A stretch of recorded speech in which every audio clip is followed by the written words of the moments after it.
ግንቦት 24 ቀን 2018 ዓመተ ምህረት ያገዛዙን የስሙላ ምርጫና የህዝባችን የህልውና ትግል ወቅታዊ ሁኔታ አስመልክቶ ከአማራ ፋኖ ብሔራዊ ንቅናቄ የተሰጠ መግለጫ።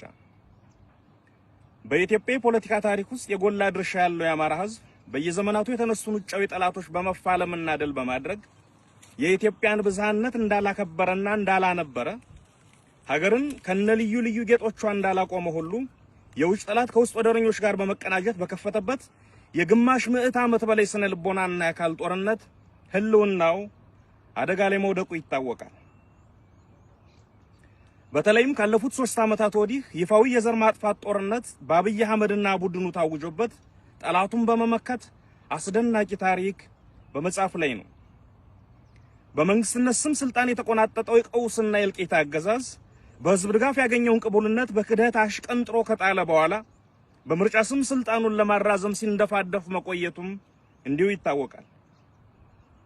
መላው አማራና የኦሮሞ ህዝብ አገዛዙ በፈጠረው ጦርነት በሚቃጠሉበት በዚህ ወቅት የትግራይን ህዝብ መሰረታዊ ፍላጎት ኮልኩሎ ጉሮሮውን ይዞ በሚያስጨንቅበት የሲዳማ፣ ቤኒሻንጉልና ጉሙዝ፣ አፋርና ጋምቤላ እንዲሁም ሌሎች ኢትዮጵያዊ ወገኖች ታፍነው በሚሰቃዩበት በዚህ ወቅት ምርጫን ለማድረግ አይደለም ለማሰብ በማይቻልበት ሁኔታ የምርጫ ግርግር በመጀመር ህዝቡንና ዓለም አቀፍ ማህበረሰቡን ለማደናገር ሞክሯል። ይህንንም በመረዳት ድርጅታችን የአማራ ፋኖ ብሔራዊ ንቅናቄ መጋቢት 6 ቀን 2018 ዓ.ም በብልጽግና የደም ድግስ ላይ የማይናወጽ አቋም ያለው መሆኑን ከማሳወቁም ባሻገር አገዛዙ ተጨማሪ የእልቂት ዘመንን የሚያዋልድበት ፖለቲካዊ ክንውን እንዳይኖር የተደራጀ ስራ ሲሰራ ቆይቷል። በዚህም መላው ህዝብ በነቂስ በመውጣት ምርጫ የሚባል ነገር እንደሌለ ከምርጫ በፊት ያገዛዙ ሰራዊት በህዝብ ላይ የከፈተውን ወረራና የዘር ማጥፋት ጦርነት እንዲያቆም ጠይቋል። በርካታ ፓርቲዎች፣ የፓርቲ አመራሮች፣ የዲሞክራሲና የሰብአዊ መብት ተቋማትም ተመሳሳይ አቋም ወስደዋል። በተለያዩ ቦታዎች ይደረጉ የነበሩ የምርጫ አስፈጻሚዎች፣ የታዛቢዎች፣ የምርጫ ቦርድ ሰዎች ከምርጫ ጋር የተያዙ እንቅስቃሴዎችና የምርጫ ቁሳቁሶች እንቅስቃሴም መካሄድ ሳይችል ቀርቷል። ይህ ይሳካ ዘንድም ድርጅታችን አፋብን የአብይ አህመድ አገዛዝ ይህንን የስሙላ ምርጫ ለማካሄድ የፈለገው ለዲሞክራሲ ስርዓት ግንባታ ሳይሆን በህዝባችን ላይ ለሚፈጸመው የጅምላ ጭፍጨፋና ማፈናቀል የመግደያ ሰርቲፊኬት ለማግኘት መሆኑን በዚህ የደም ድግስ ላይ የሚሳተፉ አካላት ሁሉ ከአገዛዙ ጋር እኩል ተጠያቂ እንደሆኑና ንቅናቄያችንም አስፈላጊውን እርምጃ እንደሚወስድ አስቀድሞ ማሳወቁ ትልቅ አስተዋጽኦ ነበር። ለዚህ የንቅናቄያችን ጥሪ ከአማራ ህዝብ፣ ከመላው የኢትዮጵያ ህዝብ፣ ከጸረ አምባገነን ኃይሎችና ከዓለም አቀፍ ማህበረሰብ ያገኘነው ድጋፍ እጅግ ከፍተኛና አበረታች ሆኖ አግኝተነዋል። ይህ ለትግላችን የታየው አጋርነት አገዛዙ በብቸኝነት ተገሎ ለመውደቅ መቃረቡን የሚያሳይ ትልቅ ማሳያ ነው። ዛሬ ላይ አገዛዙን ምርጫ ተጠቅሞ ለማግኘት ያለመውን የመግደያ ሰርቲፊኬትና ዓለም አቀፍ ቅቡልነት በህዝባችንና በሰራዊታችን ብርቱ ተጋድሎ የመግደያ ሰርቲፊኬቱን ቀዳደን የፈለገውን ፍቃድ እንዳያገኝ ማድረጋችንን በሙሉ ልብና በኩራት ለህዝባችን እናበስራለን። ምርጫ ተብዬ አገዛዙ ድራማ ሙሉ በሙሉ ከሽፏል። የህዝባችን ነቅቶ መጠበቅና የፋኖ ብርቱ ክንድ አገዛዙ ያቀደውን የፖለቲካ ትርፍ መናስ ቀርቶታል። በህዝባችን ጽኑ ተጋድሎና በፋኖ ክንድ ጥንካሬ አገዛዙ የፈለገውን የፖለቲካ ቅቡልነት ሳያገኝ ቀርቶ ከፀሐይ በታች እርቃኑን አቁመነዋል።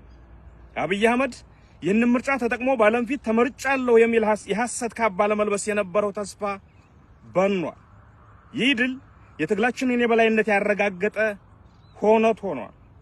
ይህ ስለመሆኑም ባለፉት ጥቂት ቀናት ብቻ በመላው ዓለም ከፍተኛ ተሰሚነት ባላቸው ዓለም አቀፍ ሚዲያዎችና የሰብአዊ መብት ተቆርቋሪ ድርጅቶች የወጡት መግለጫዎች ማረጋገጫዎች ናቸው። የተከናወነው የምርጫ ቲያትር እጅግ አስቂኝና ለወደፊቱ ትውልድ የፖለቲካ ውድቀትና የስሙላ ምርጫ ምን እንደሚመስል ለማስተማሪያነት የሚያገለግል ተጨማሪ ክስተት ሆኖ አልፏል። ድምጽ መስጠቱም ሆነ ውጤቱ አስቀድሞ በቤተ መንግስት ተጠናቆ የቀረበ መሆኑን ህዝብ ብቻ ሳይሆን ያገዛዙ ካድሬዎች እንኳን ሳይቀሩ በሚገባ እንዲረዱት ተደርጓል። ንቅናቄያችን በፈጠረው የፖለቲካ ጫና ምክንያት ያገዛዙ መዋቅር ውስጥ ያሉት ግለሰቦች እንኳን በስርዓቱ ላይ እምነት እንዲያጡና የውስጥ መከፋፈል እንዲፈጠር ሆኗል። ይህ የሚያሳየው አገዛዙ ከውጭ ብቻ ሳይሆን ከውስጥም እየፈረሰ መሆኑን ነው። ትግላችን አሁን ወሳኝ ምዕራፍ ላይ ይገኛል። አምባገነኑና ደመጣጩን አገዛዝ ለአንዴና ለመጨረሻ ጊዜ ከመንበሩ አስወግደን የህዝባችንን ህልውና ዋስትና የምናረጋግጥበት ጊዜ ቀርቧል። ስለሆነም መላው የአማራ ህዝብና የኢትዮጵያ ወዳጆች የጀመራችሁትን ድጋፍ አጠናክራችሁ እንድትቀጥሉ በየአቅጣጫው የምትገኙ የጸረ አገዛዝ ኃይሎች በጋራ እንድንቆም የአገዛዙ ጸጥታ መዋቅር ውስጥ ያላችሁ ወገኖችም ከህዝባችሁ ጎን በመቆም የውድቀቱ ተባባሪ እንድትሆኑ ጥሪያችንን እናቀርባለን።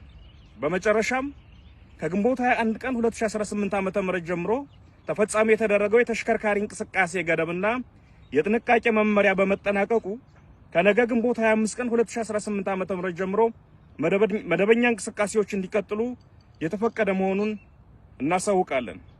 ድል ለአማራ ህዝብ፣ ክፋት ለማንም፣ በጎነት ለሁሉም። አዲስ ትውልድ፣ አዲስ አስተሳሰብ፣ አዲስ ተስፋ። ህልውናችን በተባበረ ክንዳችን። አርበኛ ዘመነ ካሴ፣ የአማራ ፋኖ ብሔራዊ ንቅናቄ ሊቀመንበር። አመሰግናለሁ።